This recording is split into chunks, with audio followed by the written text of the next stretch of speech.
नमस्कार दोस्तों। अगर मैं आपसे पूछूं इंडियन लीडर में कौन ऐसा लीडर है जो नरेंद्र मोदी का भी दोस्त हो और राहुल गांधी का भी दोस्त, जो ममता बनर्जी को दीदी मानते हैं और एम के स्टालिन, अरविंद केजरीवाल, कैप्टन अरविंदर सिंह और सोनिया गांधी जैसे बड़े लीडर के साथ बड़े लेवल पर काम कर चुके हों, तो आप मेरे इस सवाल पर यकीन नहीं कर रहे होंगे। लेकिन हमारे देश के राजनीतिक गलियारों में एक ऐसा नेता है जो वक्त वक्त पर इन सभी पॉलिटिक्स लीडर का एडवाइजर बनकर इनकी इलेक्शन जीतने में मदद कर चुके हैं। मैं बात कर रहा हूं प्रशांत किशोर की। कैसे इन्होंने आज बिहार के ग्राउंड पर जाकर बिहार की फ्यूचर के पॉलिटिकल डेस्टिनी को बदलने की तरफ मेहनत से काम कर रहे हैं। तो आइए आज इस स्टोरी को एक्सप्लोर करते हैं। आज के वीडियो में हम बात करेंगे उन्हीं के बारे में जिन्होंने हर चुनावी मैदान में अपनी बेजोड़ रणनीतियों से विजय पताका लहराई, जिनका नाम आज भारतीय राजनीति में बड़े सम्मान से लिया जाता है। तो चलिए जानते हैं उनकी प्रेरणादायक कहानी और उनके अब तक की उपलब्धियों के बारे में। प्रशांत किशोर का जन्म 1977 को बिहार के रोहतास जिले के सासाराम के कोन्नार गांव में हुआ था। बाद में वे बक्सर में शिफ्ट हो गए।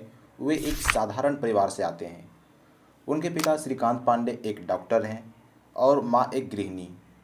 उनकी शिक्षा बिहार में ही हुई। प्रशांत किशोर का झुकाव शुरू से ही पढ़ाई की ओर था और वे उच्च शिक्षा के लिए आगे बढ़ते गए। उन्होंने इंजीनियरिंग की डिग्री प्राप्त की और इसके बाद वे संयुक्त राष्ट्र से जुड़ गए। संयुक्त राष्ट्र के साथ काम करते हुए उन्होंने अफ्रीका और अन्य विकासशील देशों में सार्वजनिक स्वास्थ्य में प्रशिक्षण और विकास के क्षेत्र में काम किया। इस अनुभव ने उन्हें अंतर्राष्ट्रीय मंच पर एक गहरी समझ दी कि कैसे बड़े पैमाने पर योजनाएं बनाई जाती है और समस्याओं को हल किया जाता है। प्रशांत किशोर ने 2011 में भारतीय राजनीति में प्रवेश किया, जब वे गुजरात के तत्कालीन मुख्यमंत्री नरेंद्र मोदी के चुनावी रणनीतिकार बने। उन्होंने 2014 के लोकसभा चुनाव के दौरान मोदी के लिए अभिनव अभियानों जैसे चाय पे चर्चा और 3D रैलियों की योजना बनाई, जिससे बीजेपी को ऐतिहासिक जीत मिली। प्रशांत किशोर की यह पहली बड़ी सफलता थी जिसने उन्हें एक कुशल राजनीतिक रणनीतिकार के रूप में स्थापित किया। इसके बाद उन्होंने कई राज्यों में प्रमुख नेताओं और दलों के लिए चुनावी अभियानों का संचालन किया और राजनीति में अपनी विशिष्ट पहचान बनाई। कार्यक्रम के लिए 3D होलोग्राफिक टेलीप्रेजेंट उनकी यह स्ट्रेटजी तब सामने आई जब 2014 के लोकसभा चुनाव में उन्होंने नरेंद्र मोदी के चुनाव अभियान के लिए चाय पे चर्चा, 3D रैलियां और सोशल मीडिया के अनोखे और आधुनिक तरीकों का इस्तेमाल किया। इसके परिणाम स्वरूप बीजेपी और मोदी को राष्ट्रीय स्तर पर जबरदस्त सफलता मिली और नरेंद्र मोदी भारत के प्रधानमंत्री बने। इस अभियान ने प्रशांत किशोर को रातों रात एक मास्टर स्ट्रेटेजिस्ट के रूप में पहचान दिलाई। प्रशांत किशोर ने कैप्टन अमरिंदर सिंह के लिए भी काम किया। पंजाब में उन्होंने कांग्रेस के लिए एक मजबूत रणनीति तैयार की। यहाँ पर भी उनकी टीम ने डिजिटल कैंपेन, जमीनी सर्वेक्षण और स्थानीय मुद्दों पर ध्यान केंद्रित किया। नतीजा यह हुआ कि कैप्टन अमरिंदर सिंह ने मुख्यमंत्री पद पर बड़ी जीत हासिल की। प्रशांत किशोर की अगली बड़ी सफलता 2015 के बिहार विधानसभा चुनाव में आई। इस चुनाव में उन्होंने नीतीश कुमार की अगुवाई वाले महागठबंधन के लिए काम किया। यहाँ उन्होंने बीजेपी को हराने के लिए जमीनी स्तर पर मजबूत चुनाव प्रचार किया। उनकी रणनीति सफल रही और महागठबंधन ने भारी बहुमत से चुनाव जीत लिया, जिससे नीतीश कुमार एक बार फिर मुख्यमंत्री बने। आंध्र प्रदेश में प्रशांत किशोर ने वाईएसआर कांग्रेस के नेता वाईएस जगन मोहन रेड्डी की चुनावी रणनीति बनाई। जगन रेड्डी की पार्टी ने भारी बहुमत से चुनाव जीता और प्रशांत किशोर की रणनीतियों की यहाँ भी सराहना हुई।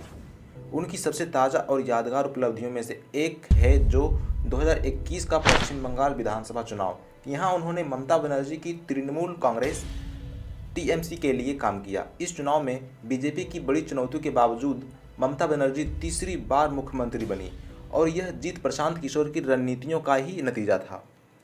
प्रशांत किशोर ने 2015 में Indian political action committee IPAC की स्थापना की, जिसका मुख्य उद्देश्य राजनीतिक दलों और नेताओं के लिए चुनावी रणनीति तैयार करना था।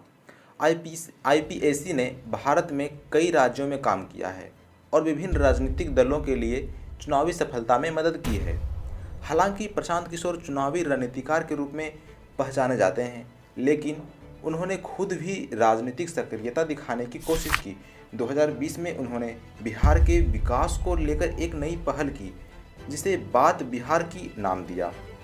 इस अभियान का उद्देश्य था बिहार के युवाओं को एक नई दिशा देना और राज्य के विकास के लिए नए विचारों पर चर्चा करना। प्रशांत किशोर के पास एक यूनिक पर्सपेक्टिव है जो राजनीति और चुनावी अभियानों में साइंस और डाटा का उपयोग करता है।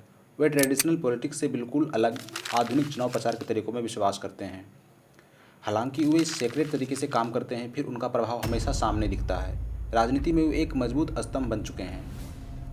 उनकी यह नई दृष्टि भारतीय राजनीति में एक नया अध्याय जोड़ती है। प्रशांत किशोर ने भारतीय राजनीति में एक नई लहर पैदा की। भाई चाहिए कि नेता चाहिए? अब आपने जब भाई चुना है तो अपने भाई का परिचय भी जान लीजिए।